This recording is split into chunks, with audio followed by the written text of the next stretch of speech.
What's up? This is your girl Tori. We're doing it live for the Keep the Faith podcast. Hope you guys can hear me. Make sure you put in the comments whether or not you can hear me clearly. Making sure there's no feedback on my end. So put in the comments if you can hear me clearly. But before we get started, because I've been actually trying to get Malik on the podcast for quite some time now. So make sure you guys share this podcast because I know it's going to get deep. But before we get started and do any talking, today, of course, is September the 11th.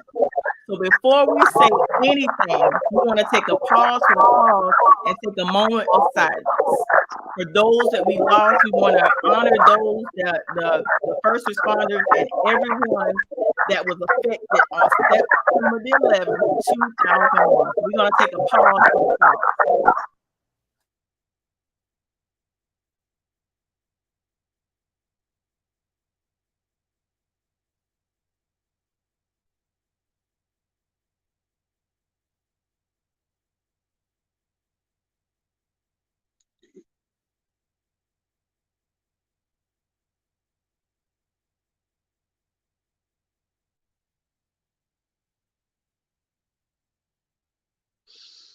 Yeah, that was a deep.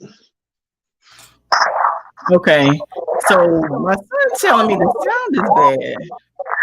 He said the sound is bad. Yeah.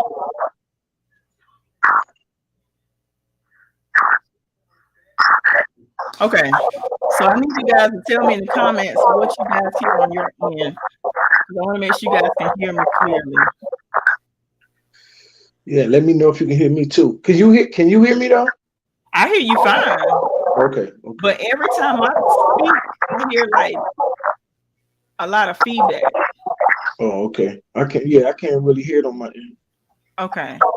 Well, this is what we're gonna do. Of course, it's ManCave. If there's feedback on my end, I'm gonna let you do most of the talking. Mm-hmm. It's ManCave Monday. So we're gonna be talking about the matters of the heart with men. And we were actually having a conversation prior to going live. And like I said, I'm gonna let you do most of the talking, but we were talking about actually you set it up because I don't want to talk too much. You were talking about giving an example of how the raising of a single parent of your mother. Then I'm going to ask you another question based on how the conversation goes. But if there's feedback, I want to talk as less as possible. Mm-hmm. Well, we was talking about how we're wired differently. Men and women, we're wired differently, and I was saying that in today's society, with all the distractions and the technology, we kind of cross wires, kind of like you see men taking on women roles and women taking on men roles. And I don't mean like sexually, I mean like just emotionally. You know what I'm saying? You see a lot of men expressing their feelings in the feminine way now. You know, it's like different. And you see women stepping up, being strong and being masculine. You know what I'm saying? You know, we were talking about that to that effect. And I remember my mother raising me by herself. And she overcompensated for my father not being there. And then, you know, that's what we were kind of talking about. Like, I remember we were talking on the post, and I said, yeah, I thought my mother was crazy because she would discipline me and be this disciplinarian, like all the way a whole different person, and then come and say, "Come here, baby, let me put this on you, put this salve on you, baby. Oh man, you hurt. No, you got to act better." And I'm looking at her like, you just did this to me. You know what I'm saying? Like, but you know, later on, I appreciated it and I understood. You know what I'm saying? Like a lot of things that I see now, we call it toxic. You know what I'm saying? It's not toxic to me. It's just like I appreciate my mother for giving me all that she had. You know what I'm saying? Like to her knowledge, she was doing the best to the best of her ability, and I always love and appreciate her for that. You know, she wasn't the typical mother that just. She wasn't like a working mother. My mother was a hustler. You know what I'm saying? In every meaning of the word. But she still was a great person. She took care of everybody on the block. You know, so I got to see her. She was more of a man figure for me than anybody that I ever met in my life. And my father, he was never there for me. The only time I saw him, he told me I wasn't his son. You know what I'm saying? He told me, looked me straight in my eyes and said, "Son, hey, you're not my child. I don't know why your mama telling me that." So I ran away to get to him like maybe twice. And both times I ended up in the boys' home. So, and then I eventually ended up back with my mother. But to this day, if he, I don't know where he is in life, you know what I'm saying? But if he were to pop up tomorrow somewhere, he could be almost dead and say, "Hey, it's me, it's your daddy. I'm sorry, I love you." I probably would melt into a ball of tears and grab him and hug him and bring him home with me because, you know, I've always wanted a father, you know what I'm saying? Like beyond anything else. Like it's why I'm so close with all my male friends. It's like they're my brothers. I don't have friends, you know what I'm saying? All my male friends are my brothers. Their mothers are my mothers. You know, it's like this is how men cope. You know, we don't talk about it a lot, but this is how we cope. A lot of times our mothers don't hug us. Our friends' mother hugs us. A lot of times our mothers don't cook for us. Our friends' mothers cook for us, call us baby, tell us they love you. To this day, my one of my best friends, Wesley Holmes, his mother still comes on my page and say, "Baby, I love you. Mama love you." And it melts me every time. You know what I'm saying? It makes me feel like, yo, I need to run to Florence and go give her a hug or something. You know, I throughout my life, because my mother was a hustler, I had several mothers, you know, and they were all my friends' mothers. You know what I'm saying? One of my most prominent friends, my brother Vic, his name is Victor Woodbury. I don't know if you know him, he's a barber. But we became real close through music. And I was getting ready to move to Atlanta and I invited him to go with me. And I was selling everything out of my house so we can go. And some kind of way it didn't work. And when it didn't work, he said, "Man, just come stay with me. You can stay with me and my mom and my brothers, my family." And they had a big family and they accepted me in. You know, I brought a bed with me and a couch, and that was it. And from that moment on, his mother cooked for me, washed my clothes. You know, they call me their brother to this day. You know what I'm saying? The Woodbury family, I owe them everything. You know what I'm saying? Like, I have songs where I say if it wasn't for them, I probably would have been walking with Plu. No disrespect to Plu. I love him too. But I probably would have been a Plu if it wasn't for the people that came into my life in the absence of my parents. This is why the village, you know, me and Sanyetta, we always talk about this is why the village is so important. You know, and back in the day, this is what made me fall in love with East Florence. You know, when I went to East Florence, everywhere I went, they accepted me like I'm talking about accepting me. You could go to East Florence and like somebody could be eating chicken wings out of a box. And you could walk up and say, "Yo, man, what you eating?" Like, "Some chicken wings, you want some?" You get it out the box. "Hey man, where y'all going? We about to go to the club. You trying to go?" "Oh man, I ain't got no bread." "Man, we ain't asked if you had no bread. Come on, get in the car. You ain't got no clothes to put on? Yo, man, put these shoes on. Yo, you coming with us tonight." You know what I'm saying? And my brother, rest his soul, Wesley Holmes, he was like the biggest pusher of that. Like, he didn't care if you was on cocaine when he came home because he moved away. But whenever he came home, he found all of us. He didn't care where we were at in life. And I think he saved some of us with that. You know what I'm saying? Because a lot of us didn't have anything going on. When he came home, we would pipe up because we know West home. I'm talking about like people who probably was doing drugs. They might not even get high this week because they want to come hang around the boys. You know what I'm saying? It was always a deep village with me. And I don't know how, you know, like, and I'm not a big, I wasn't, I'm gonna correct that. I wasn't a big God person. You know, I had knowledge of all religions throughout my life. I studied every religion. And I don't say that just like on some jokey stuff. I've been everything. Buddhist. I've humno harenge killed. I prayed with the Muslims. I've been in the Baptist church. You know what I'm saying? I read the Tao. You know, I lived with the Rastafarians for a while. You know, like I explored all of that. But because I knew so much about all these things, I didn't believe in God. You know what I'm saying? I'm gonna just be real. I didn't believe in man's way of thinking about God. So I kind of strayed from that. But it was the village that helped me realize that God was an actual thing. You know what I'm saying? Like, just to be real transparent, recently in 2020, I lost my home. It's no secret. I shared it on my page, but I lost my home. And during that time, I was real questionable about God, about myself, about my walks in life.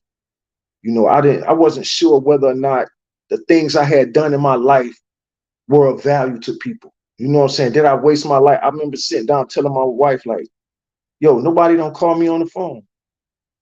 You know, I don't see none of my friends. I've done so much for so many people. I've done so much with so many people. I love so many people. I call so many people mama, mama, and woody, woody, whoop, and I do this and I do that, and nobody's calling me. They don't care about me. You know what I'm saying? This is exactly how I was. At the same time, while I'm giving everybody inspiration. Get up today and we're gonna do it. Yeah, you can do it. I know you can do it. At the same time, I'm looking in the mirror saying, God, what? Whew, I don't know if I could do this no more. I'm getting tired. You know what I'm saying?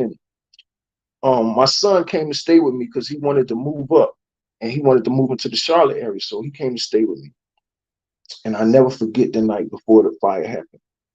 We all got on the weight bench. We were working out, and I was so happy because it was like, wow. I was like, I was with my son. I was with my grandkids. He was with his wife. My grandson was in his wife's his baby mama's baby but wife. I don't say that because I know they're getting married soon. So it was in the baby. The baby was in the belly. We was the family. You know what I'm saying? I was spending time. I was like, yo, I'm changed everything. And my son made a statement. He said, Dad, you living your best life right now. Because I was living in a 4-bedroom house, 2-car garage. I come from sleeping on floors at my homeboy's crib. You know what I'm saying? That's just reality. So he's like saying, Dad, I'm proud of you, type. And I looked them in the eye, and I don't know what made me say it, but I said, son, this ain't nothing. All this can end tomorrow. And my mama used to have this thing she used to say, famous last words. I woke up the next morning to take out the trash. I went, take out the trash. I went to the store. I came back. I walked in the house. The house is on fire. Everybody sleep in the house. Nobody knows it's a fire. I tried to put the fire out for a few minutes, and then, you know, I've been burned in a house fire as a kid. So I kind of like had some type of flashback, and I realized like, yo, I can't beat this fire. So I woke my family up and told them to get out of there. We lost everything, just about everything but our cars. And during this time, I remember I told my wife the days before that, nobody didn't care. Nobody didn't, all of this. So I got all this on my chest. Now I lost my house. So I'm living in a town called Kannapolis. It's very white. You know what I'm saying? So when the firemen came, it was 40 white men. And, you know, I'm not a racist. You know, I love everybody. I've always been that way. I've grown up around a lot of people, but I've been living in the South for a long time. So that's self-explanatory. When these white men came, I've never been treated so special in my life. And everybody who came, they spoke of God. Everybody that came, they left money. They was handing us money. They were saying, here, God's going to bless you. You're going to be all right. Don't worry about it.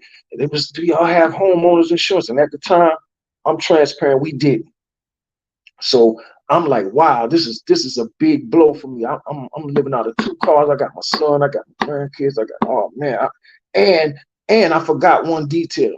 The night before we laughed because between the 3 of us, we had $150 liquid cash money to our name. We all had jobs and money coming in, but we didn't have no cash. So fast forward back to the firemen. Boom, everybody's handing money. The fire inspector comes, he hands us money. They leave, they come back and hand us more money. The house still smoking. Everybody who hands us money brings God. Not one person comes and say, oh, here you go. I felt it on my heart. Everybody who came brought God.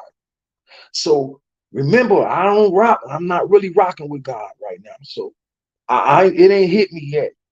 But the school people, the house still on. My daughter goes to school maybe a block away. There's fire, still smoking. Yo, we heard what happened. It's right after Christmas. This happened, I think, December 30th. So this happened right after Christmas. So they said, we heard what happened. Write down everything your daughter got. Malia, she's a great student. We love her. Whatever she got, we're going to replace it. So that was done. Before we could even, we weren't really thinking about writing that down. You know, people say things and then your pride gets in the way. You're like, Before we could do that, they were coming around the corner with checks and the churches prayed. And I had a strange relationship with my daughter, with my youngest child. from my first marriage, and we didn't speak that much at the time. All of a sudden, she's on the phone. Dad, me and my church prayed. Hey, well, we sending you something big. I mean, when I say it was big, oh my God, it was big. You know what I'm saying? And I'm thinking they came with God. It was on my heart, God. Okay, boom. The most interesting thing about all of this is all my knowledge of self friends and the ones who was with me with the yo, I ain't with the religion and I ain't with the God and the woo the woo. None of them came. I even saw something like, yo, man, yo, man, I heard what happened, man. You gonna be all right. Not that I need anything more than that. I don't. It's no one's responsibility to replenish me, but I'm just bringing it up because these are the realities of the things that I was seeing as it was happening, and I just realized that everybody that came brought me God, and every friend that I told my wife never called, they called me on the phone. What's your cash app? Where you at? Come see me. I got something for you. My brothers, I ain't heard from. Man, we got some cameras over here, man. And yo, we gonna give you. You can have all these cameras. Like it's hard for me to even hold the tears back. Cause I'm like, yo, what? For me, everybody care about me, and that's when it hit me. It's like, yo, you have to let people know that you care about them. You have to let people know that they're special, because people are walking around hurt. They hurt, and we all putting on these airs, and we smiling, and we saying all these inspirational things. And I mean, because we want to push through, and we want everybody to push through, and we want people to see us strong. But when we lay down at night, we don't believe. We don't believe. And until I began to believe again, it was rough for me. I can't lie. I had things, I had businesses, all of that. Within 24 hours after my house caught on fire, I had more money than I had ever had in a long time in my life. Even when I sold drugs, I never had this much money. This is why I have an affinity for Florence. You know what I'm saying? I love Florence. Like, I can't get it out my system. I can't live there for some reason because it does. I'm an empath, and it does something to me to see my people go down, to see East Florence, to see the neighborhoods and the communities go down impoverished the way they are, and nobody's really fighting to bring it back up. And we all have the power to bring it back up together. It's like egos and everything is just all in our way, stopping us from doing what we need to do. And so I have to see it from afar because I'm an empath. And I hate to lose friends. I hate to lose anything. That it drives me crazy. My wife, it is one thing that kind of gets on us in about me. Like, I let things bother me, and I give people way more time than I should sometimes. But it's because Florence has shown me so much love. Just that one. Nobody knows, like, where I was at in my head. You know what I'm saying? I was like, man, I'm about to go back to the street. That was that. Like, I said, I don't know what I'm gonna do. My son told me, he said, Dad, people love you. And I hear that, you know what I'm saying? But when people show you, people call me, people who I didn't even know was watching me on my Facebook was like, yo, I see you all the time. I love what you say. What's your cash app? I want to send you some money. This is why I do what I do on my Facebook. This is why I would never monetize my Facebook, and like I said, I'm never knocking anybody else who's doing it. If people want to support me, they can support my businesses. I'm a photographer, and I make clothes. I have my own brand, Bless Up. This is my brand. I'm about to really do a big launch this coming year. So that's the way to support me financially. You know what I'm saying? I shoot videos, and I'm a photographer, and I make clothes. But as far as my page, I want to give love. I want to give back the love that people in Florence been giving me ever since I was a teen. People don't let me sleep on their floors. People don't let me, give me their beds. But I wear it well. When I was the most famous in Florence, I always say this, I only had 3 outfits, and nobody knew this about me. You know what I'm saying? Like, I came up hard. So when I talk about how I changed my life around, it brings tears. It brings testimony, because I really came from the bottom. When people say that, and I'm sorry, I didn't mean to be all nasty like this on your show, but when people say they came from the bottom, Nobody came from the bottom like I came from the bottom. I really slept on floors. You know what I mean? It's a young rapper named Roddy Ricch. He got a song called From the Bottom. And when I listen to the hook, I cry. I wish his verses were more clean. Sometimes I think about remaking it to fit me because he said, I really came from the bottom, down below. I remember them cold nights when I was sleeping on the floor. I used to dream of them Forgiato feet, but now they down below. A brother got so much money on me, I can't count no more. You know what I'm saying? Like, I'm still waiting for that part, but I ain't down below like I was before. You know what I'm saying? I'm not rich by any means. You know what I'm saying? And I'm on the grind and I'm still doing my thing, but I'm nowhere near where I came from. So I thank God every day. And I believe, like the name of your show is, it has faith in the name. So for me, I'm probably one of the most faithful people that I know because I don't care what happens to me. I never care. You know what I'm saying? My wife, she be like, I'm like, you tripping. Let me tell you about my dude. You know what I'm saying? And I don't get all holier than thou about it and like that, like other people do, but I don't knock what people do. But it's like my big homie. My wife be worried. I be like, man, big homie got us. Like, how many times we been through something? I mean, we've been through a lot. Every time we cry and moan, we like Moses when he led the people. You know what I'm saying? God give them a miracle, then they rejoice, and then walk a little further, and oh my God, why has thou forsaken? I don't do that. You know what I'm saying? And I don't have to fall down on my knees a lot. You know what I'm saying? I just believe it's on autopilot.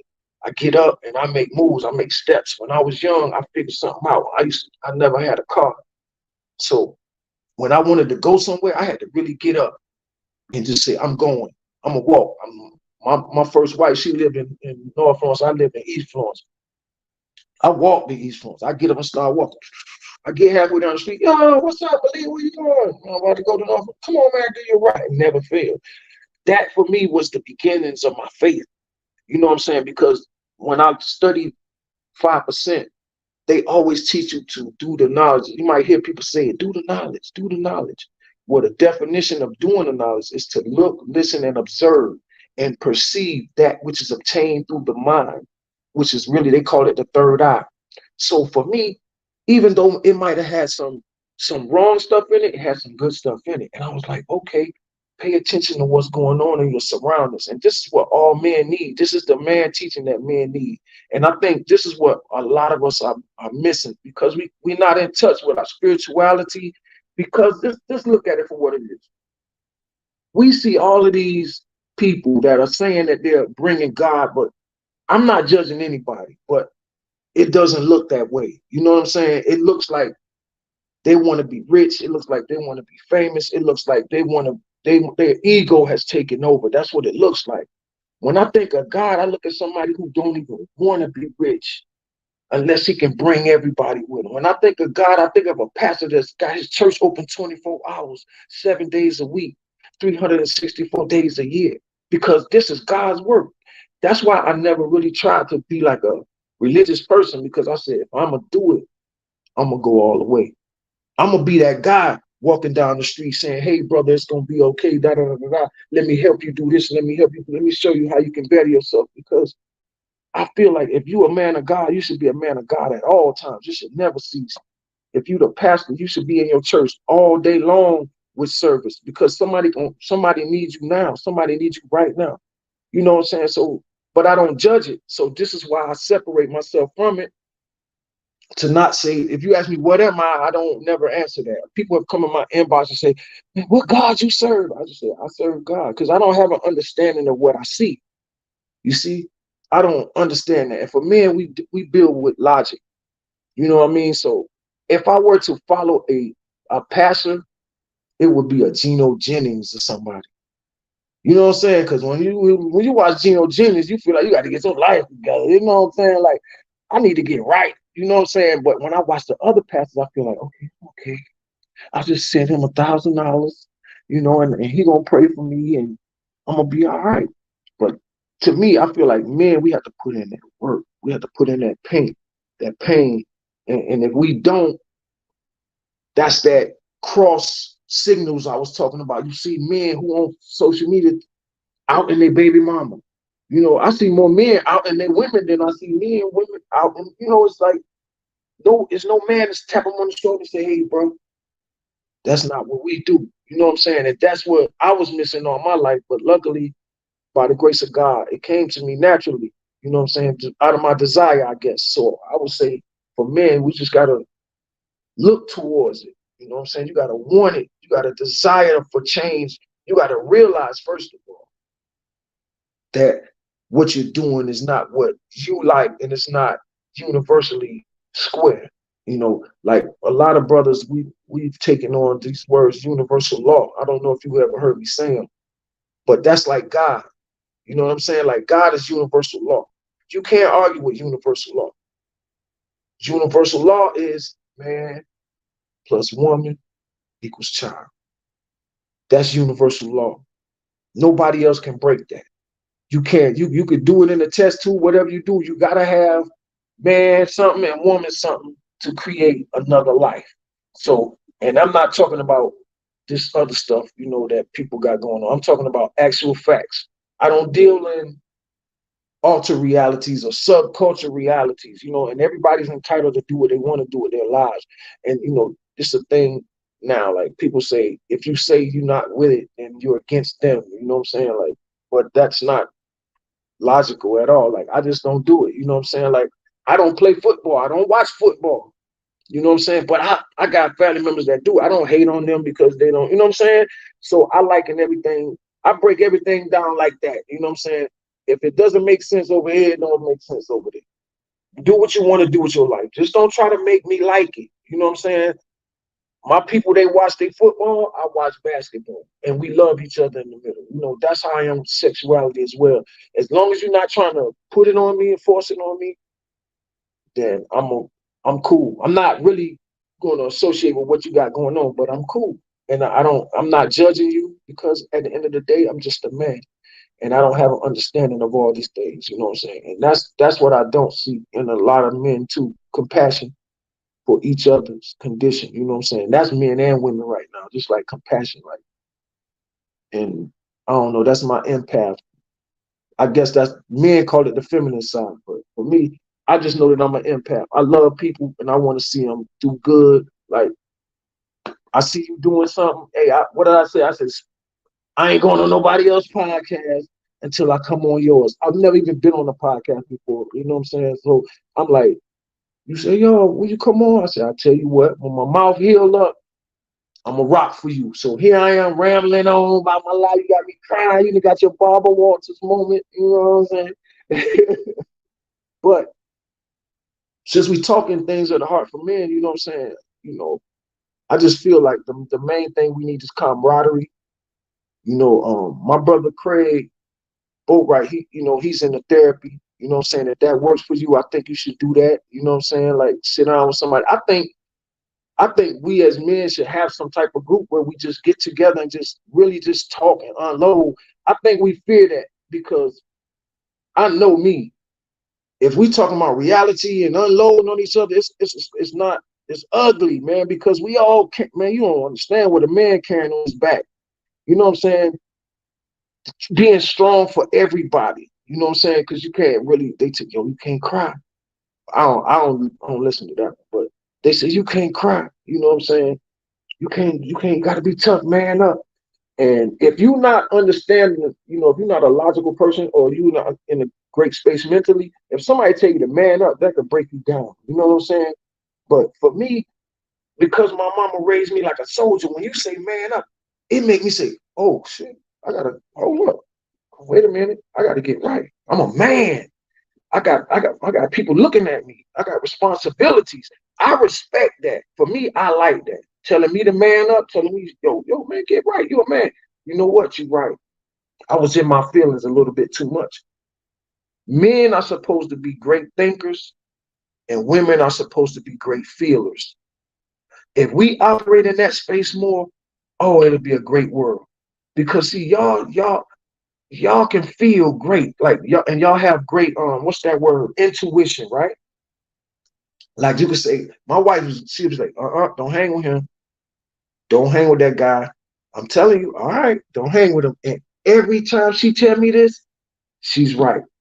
And, I've begun to respect that, you know what I'm saying? Because I say, you know what? I'm not wired like that. I'm thinking logically. I'm seeing this guy on paper, you know what I'm saying? Like, men, we kind of like women in a way, you know what I'm saying? Like how y'all size y'all men up. We size our homies up like that, you know what I'm saying? Which he wearing all the latest clothes. He got his bread. He could pay to get in the club. You know what I'm saying? Yeah, he cool. But our women look deeper. They be like, yo, man, he greedy. He for self. They see all kind of stuff. He don't like people. They can have one conversation and he's over at the house and they're like, oh, I don't like him. And 6 months later, after you keep going, you be like, damn, she was right. She was right. So for me, when my imam told me that in the 80s, she said, man, men are great thinkers. She said Adam represents great thinking and Eve represents great feeling. He said, and that's how the serpent was able to do what he did. You know what I'm saying? He said, because he was able to tap into her feelings. He couldn't go to Adam because see, Adam is logical. No, God told me don't do it, don't do it, don't do it. No, but the only weakness we have on the planet is what? The woman. So even that knowledge, remember, I do the knowledge. Look, listen, observe, and perceive. So when I see that story, I'm like, okay, I got to stand on my 10. Even with my queen, I got to sometimes say no because I realize I got to think about things logically. She's going to think about things through the way she feels. I got to think about them logically. And if I allow her to turn me into a feeling, then we'll both be an emotional wreck. And I think this is what's going on. And a lot of men they telling us we toxic masculinity. With that, I don't even know. That's an oxymoron to me because like you either masculine or you're not. You know what I'm saying? And sometimes they feel like if you masculine, that means that you all the way masculine. No, every thug I know, when they see their baby, they break down, they hug them, they kiss them, they see their mama, they turn into a little kid. No, they're not always masculine. We're not always masculine, but we might be an alpha male amongst our crew. I'm definitely an alpha. You know what I'm saying? When I go in, it doesn't matter how it happens. Some kind of way I suck all the oxygen out of the room. I realize this about myself. And, I kind of pull back and like sit back in the room and let everybody have their way because I do the knowledge. But a lot of times brothers don't. So we all in the room alpha and nobody did the knowledge to themselves. And this is why I say we should have those groups where we sit down as men and talk to each other about how we feel and how things make us feel. Because I think if brothers knew how things made other brothers feel, then we stop doing them, so much. Like sometimes your homies will pick on you and they might not realize it make you feel away. I had a homie that would do that. Every time girls would come around, he would say something about me to belittle me or something. You know what I'm saying? Like he felt threatened. I realized what it was. I was like, okay, bro. And then I had to let him know, like, hey, bro, guess what? I don't want none of these women in here. You can have every last one of them. I got an old lady. I don't want nothing. I promise you. I'm not trying to be with near one of them. So no matter what they say about me, you good. You don't have to fight with me. And when we had that conversation, he never did it again. It's just like brothers don't have the conversations. We need to talk. Anybody can put their hands up and fight. Because that was a situation we could have fought. You know what I'm saying? Yo, man, what you say about me? I'm like, no, bro, no.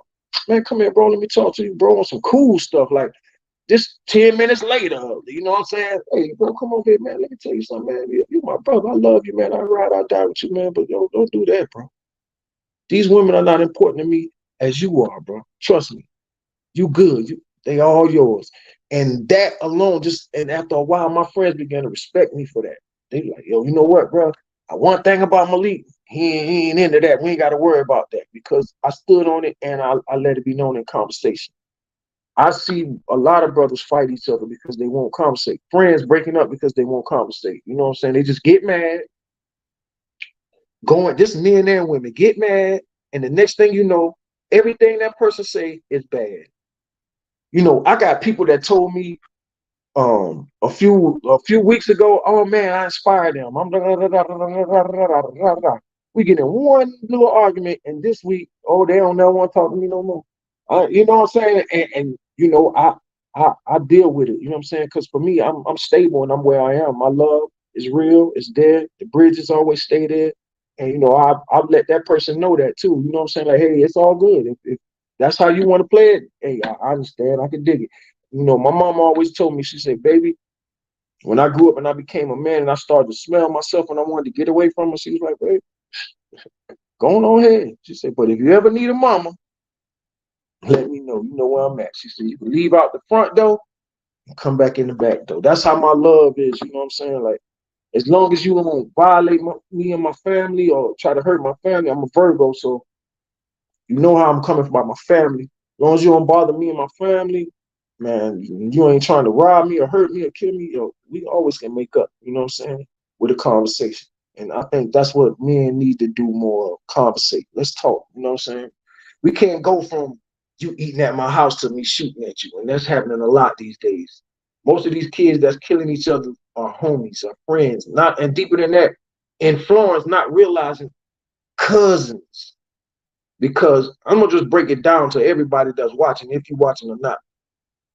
Just about all of us in Florence are cousins. Let's think about it like this. I'm gonna give you a scenario. They say it's 10,000 people in Florence, in Florence. Let's say that. All right. We know, let's say between the two of us, we know about 10, 15,000 people. And out of them 10,000, 15,000, we know about 200, 300 of them that's loving with each other. They had a kid, broke up with that person, with another person that we know, and they all from Florence. Now, they kids is being with this kid, that kid, this kid. Everybody's related in Florence. So whenever you get in a beef with somebody in Florence, 99.9% chance they your cousin some kind of way if you've been living in Florence or your family has been located in Florence for 30 years or more. If just about every name you can name, I have some of them people in my family. Me and my wife have family members in common. Me and my other wife got family members in common. You know why? Because all our mamas and daddies came from Florence, and Florence was small, and they, I don't know a word to say it, but they got their sex on, and they made a lot of us. You know what I'm saying? And back then, in those days, they had 13 kids and side kids too. You know what I'm saying? Like when I first came down here, I met my cousins, the Briggs, and the OG of the family was Buddy Briggs. Buddy had so many kids, man, it was crazy. You know what I'm saying? It's so many of them. And guess what? They went out and they was with other people, and other people, echoes and backers and great. Like, this is why these conversations are so important, because we don't even know our family. We out here killing each other and don't even know we family. And Florence is, oh my God, people don't understand how special Florence is. Like, it's so much power and influence in Florence. If we came together just for 1 week, we could change the world down there. I promise you, man. And you know what I mean when I say we. If we came together for 1 week, on two hands, I know judges, I know council people, I know mayors. I'm talking about bondsmen, contractors, and I got all their phone numbers. I can call them all, but some of them don't call each other. You got this one that don't call that one for whatever reason, that one that don't call. But I'm connected to all of them. So it's like I'm sitting on like in a position like, wow, if I could just get all of them in the room at one time and take all the egos out the room and say, let's change the world for these kids, man, because we need to bad down there. It's nothing for kids to do down there. Nothing.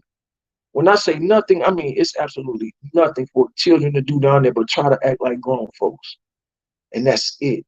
You know what I mean? Yeah, they got a library down there, but let's be realistic. We have to be realistic. Kids not walking into a library. You know what I'm saying? It's about technology. We need STEM schools. We need types of things down there that can stimulate these kids' mind in a new direction, not just selling drugs. You know what I'm saying?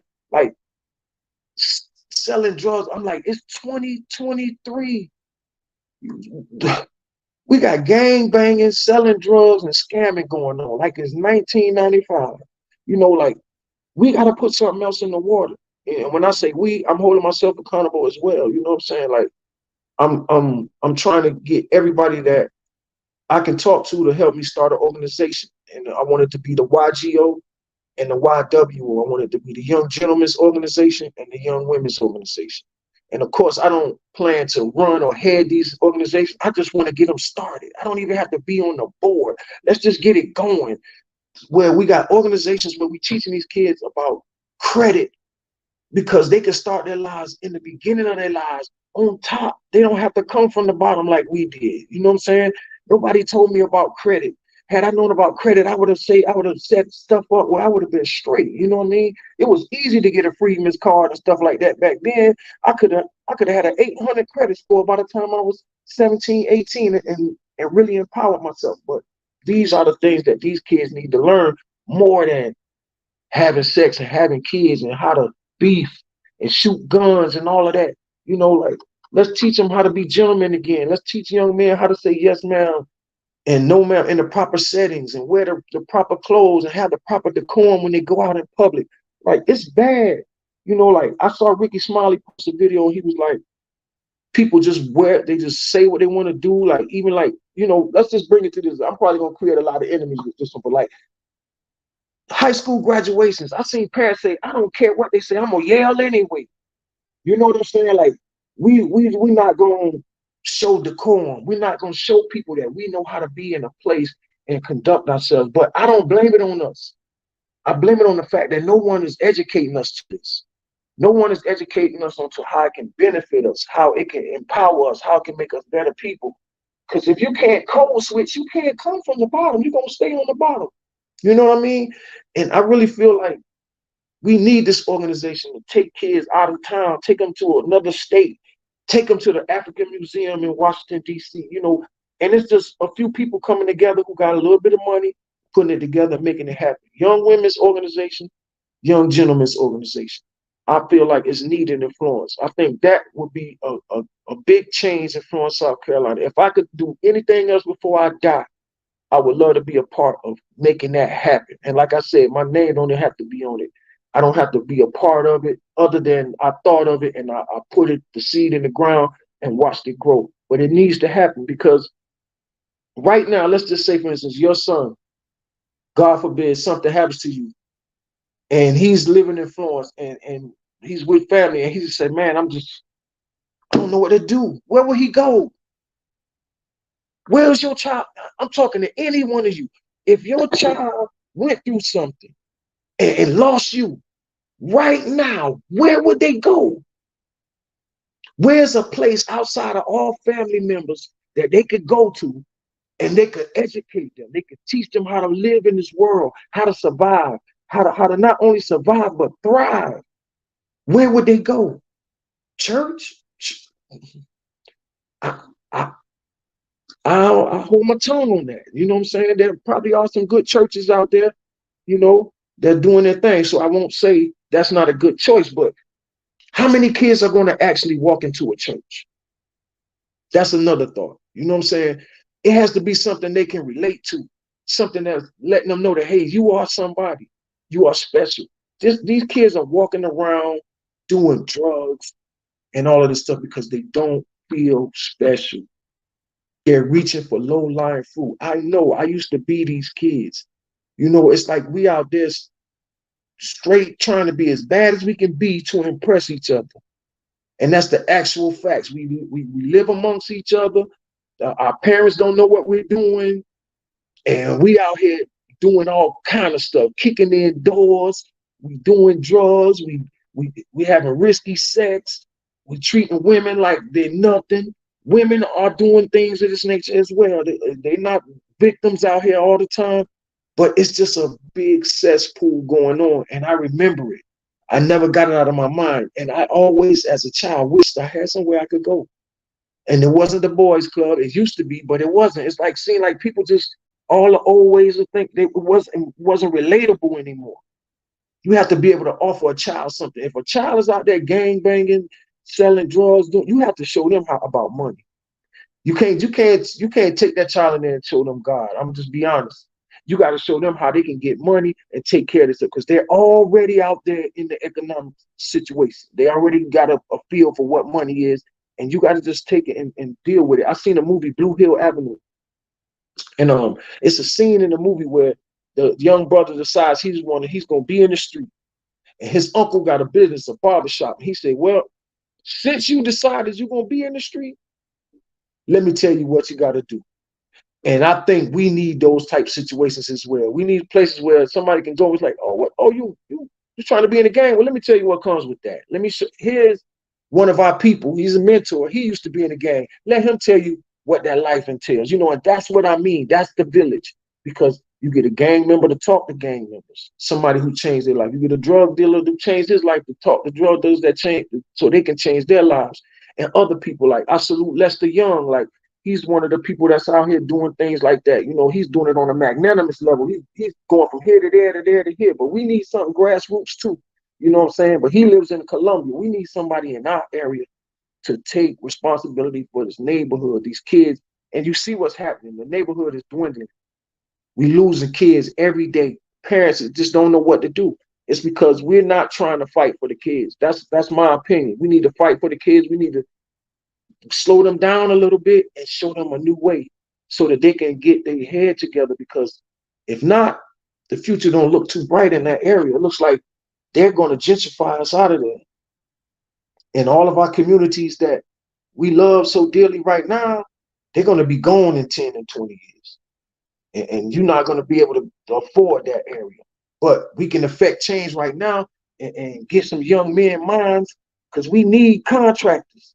You know what I'm saying? We need black contractors. We need young men to be contractors. We need young women to be contractors. Because when I was out there working, I saw women out there fixing up houses. There's women out there now that's buying houses and building them up. But we need more. We need those women to educate. That's what the YGO and the YWO would be, a place for those people to meet with their kids on their level. You see what I'm saying? So yeah, I put that in out there. I don't mean to take over and do what I do, but that's that alpha thing I was talking about. But that just came to me, and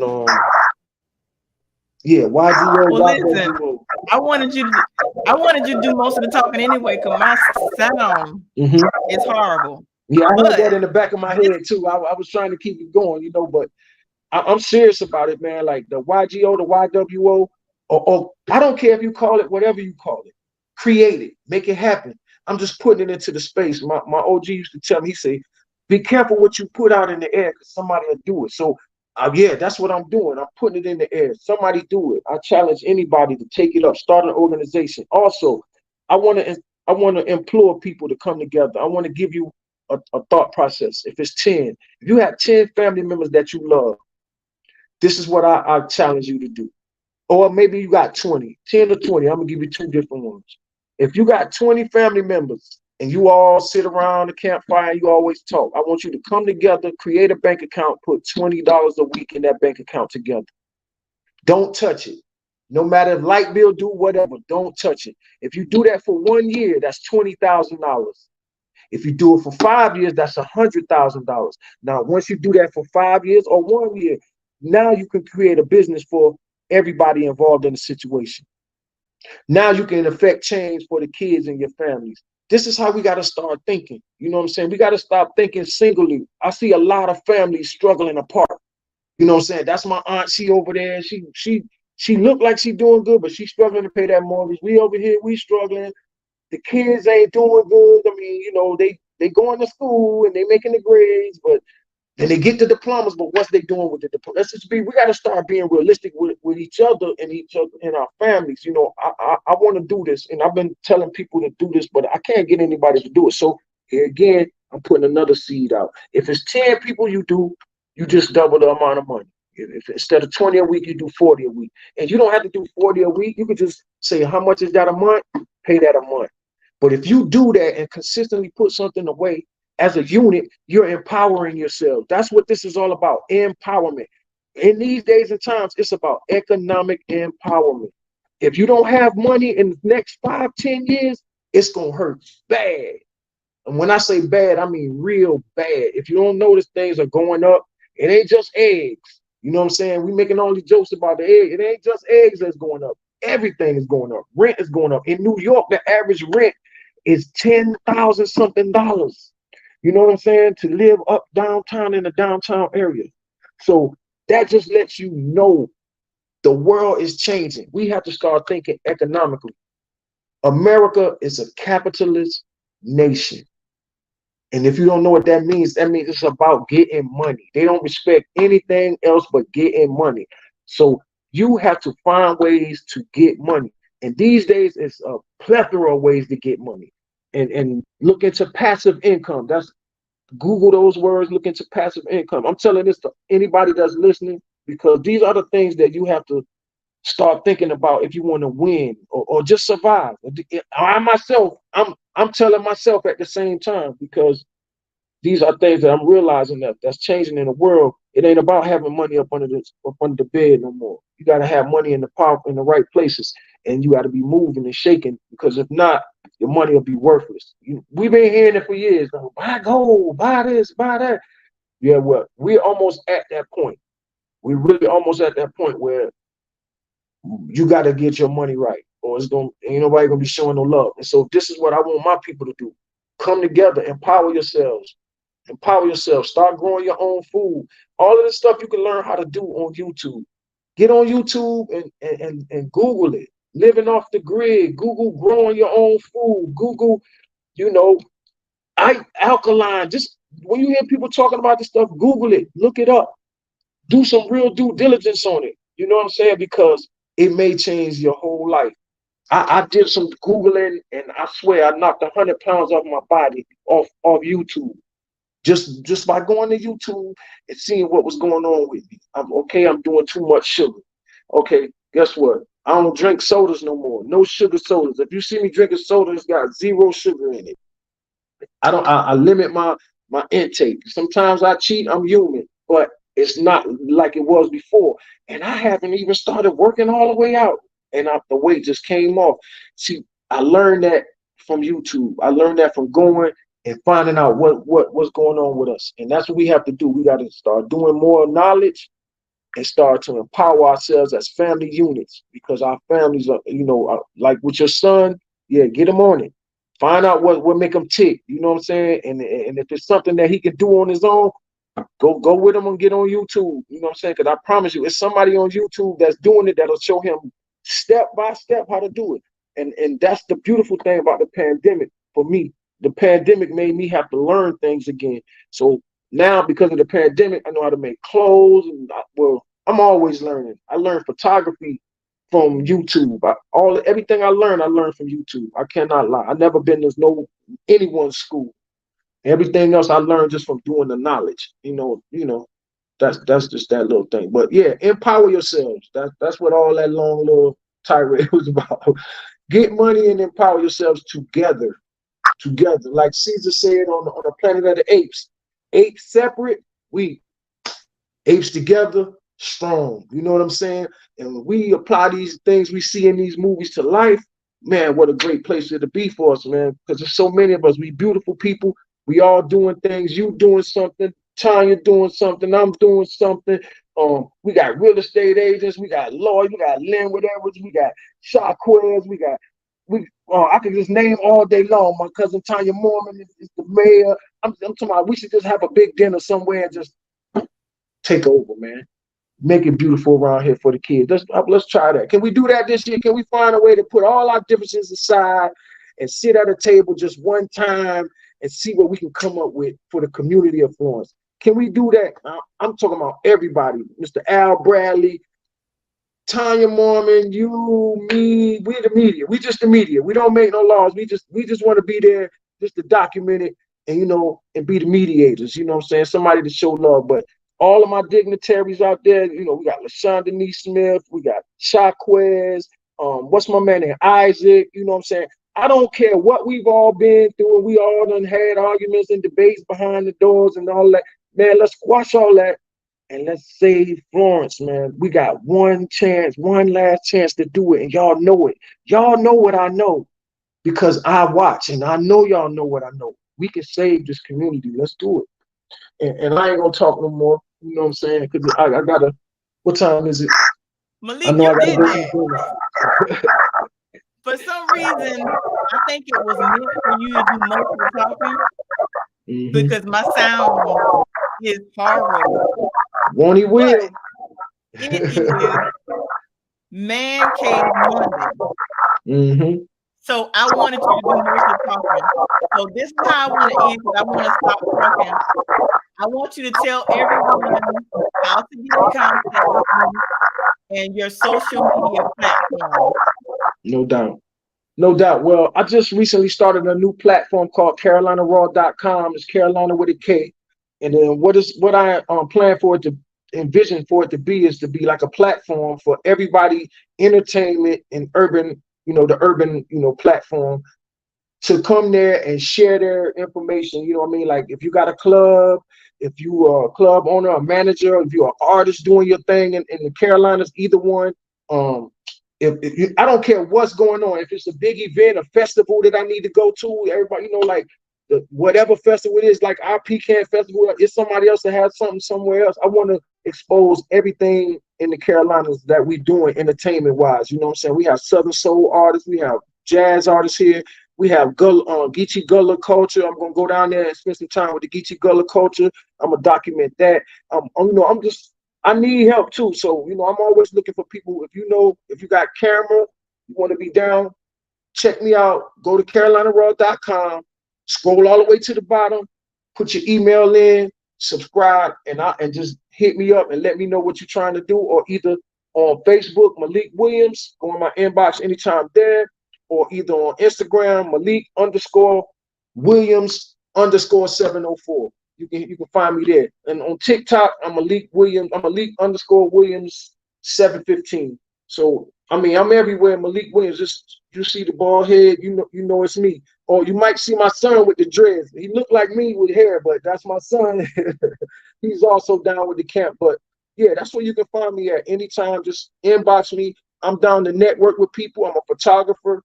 I love to take creative imagery of people. That's my thing. You know what I'm saying? I love to take pictures of family and document family, and that's me in a nutshell. Malik, you did this. I ain't had to say anything. This was actually my goal to talk about the heart of a man. Yeah. And you did that, my brother. So once I get my sound together, you definitely got to come back. Oh yeah, most definitely. And this is my first time, you know what I'm saying? I'm kind of nervous. I'm getting used to it. And but I had to do it, you know what I'm saying? Because I'm getting ready to start doing it because it's getting ready to be part of how I get the message out, you know what I'm saying? I really appreciate you allowing me to come on your show first. Listen, after 10 minutes, your nerves should have been gone. Oh well, like I told you, I could run my mouth any day, anytime. You know what I'm saying? my daughter once told me. Go ahead. No, my daughter once told me. She said, "Dad, you can talk your way out of anything." And this is something that I want the ladies to know as well. Sometimes we have to be quiet and listen to the heart of a man. You don't always listen to respond. You have to listen to understand. Indeed. And your man will appreciate you for it. You know what I'm saying? For real. Sometimes, it's just like, I just feel like as women, you guys are conflict resolutionists. So when things happen, you guys just want to interject. You want to say, "Oh, you ain't got to worry." You know what I mean? We know you don't mean bad by it. You know what I'm saying? But it's that man up thing. You know what I'm saying? Sometimes you're just like, "All right, okay, I'm gonna just go into my." So this is where I'm at. I'm in. What did you say? What? I'm in my man cave. I spend a lot of time here. You know what I'm saying? So this is where I'm at all the time when I feel like that. And maybe you got a man and he's always in that room, and you like, why is he in that room? It's because he's not able to be vulnerable outside of that room. So, if you go into that room with him, you got to let him be vulnerable. You know what I'm saying? And when you do, once a man can be vulnerable with his woman, it takes the relationship to another level. I always tell my wife, when things are good between us, I feel like I can take over the world. If it's not right, when I leave that house, I'm unsure about myself. You know what I'm saying? And I noticed that. Like I've noticed that throughout our whole relationship, and we've been together for 30 years. And every time, if I know she got a feeling in her head about me or something we got going on, I don't even want to go to work. I promise you, I'd be like, man, I gotta go figure this out. We gotta talk because I can't move. my battery ain't in my back right. It ain't somebody that put it in right. You know what I'm saying? But when man, she give me that kiss and she say, "Hey, baby, go do it." You know, I tell a story like, cause my wife been with me for a long time. When I was living a life, and one time I was running and I was in the woods and I gave up. And I called my wife on the phone. I said, "Baby, I don't think I'm gonna make it home this time." I said, just get ready to whoop whoop whoop. Before I could say what she said, "You got to make it home." And it was like, I don't know what it was. I hung up the phone and I made it home. You know what I'm saying? It wasn't a good thing, but it was a good thing, if you understand what I'm saying, you know. And it's just women have that power. You know what I'm saying? And that's the thing that I want women to like. You don't have to be hard to control a man. You know what I'm saying? Because most of us, once we choose you, we want to be controlled by you. We actually do. We already allowing you to control us because whatever it is you like, we trying to provide. You know what I mean? That's why we with you.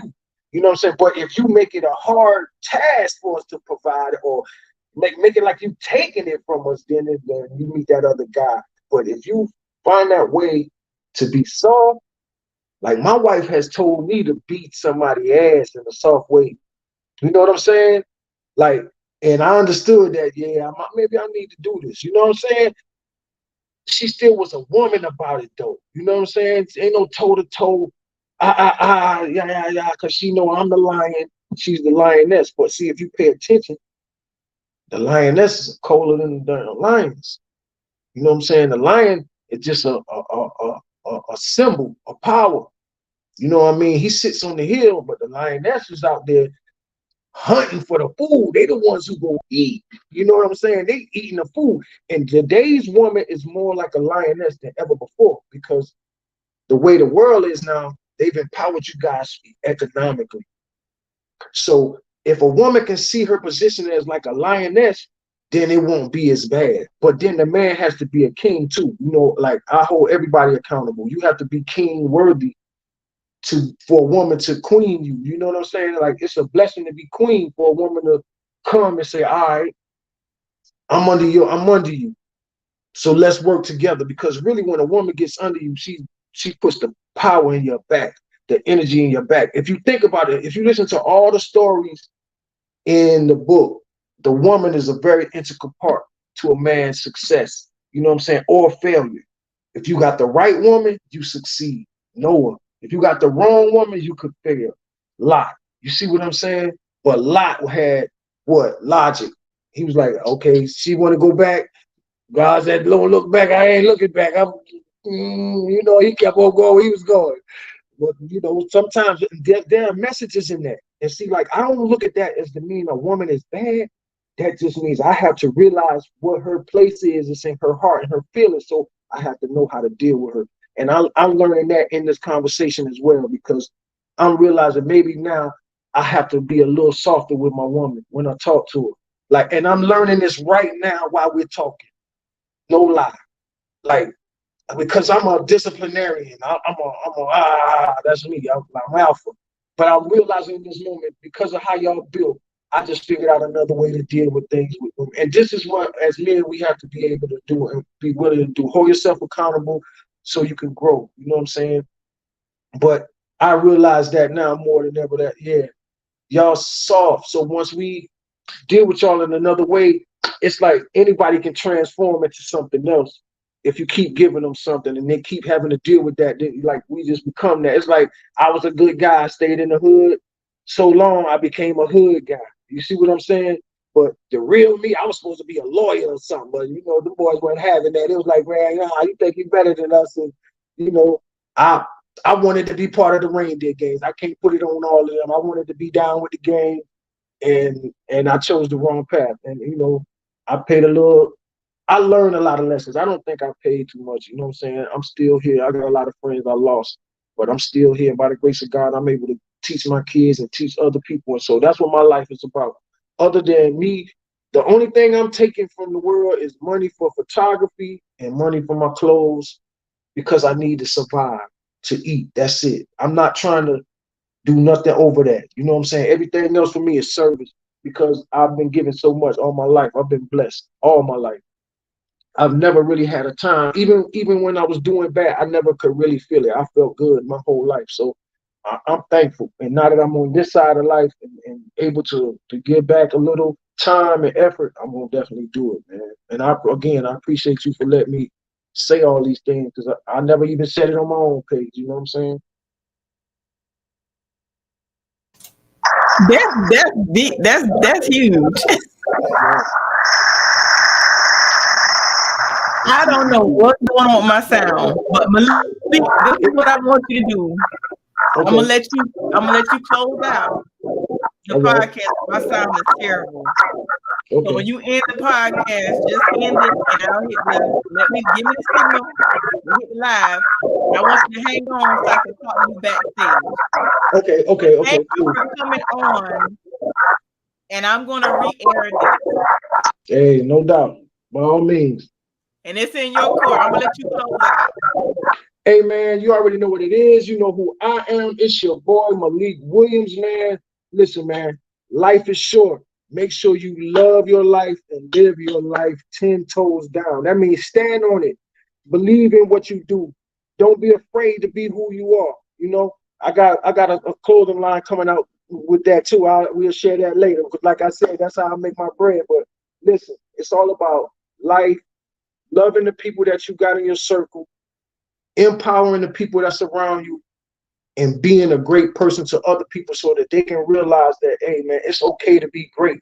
You can be powerful, but you don't have to be a tyrant with it. You know what I'm saying? And yo, listen, this has been another episode of Keep the Faith with Tori, Man Cave Monday. We'll see y'all again next time because I'm coming back with a passion.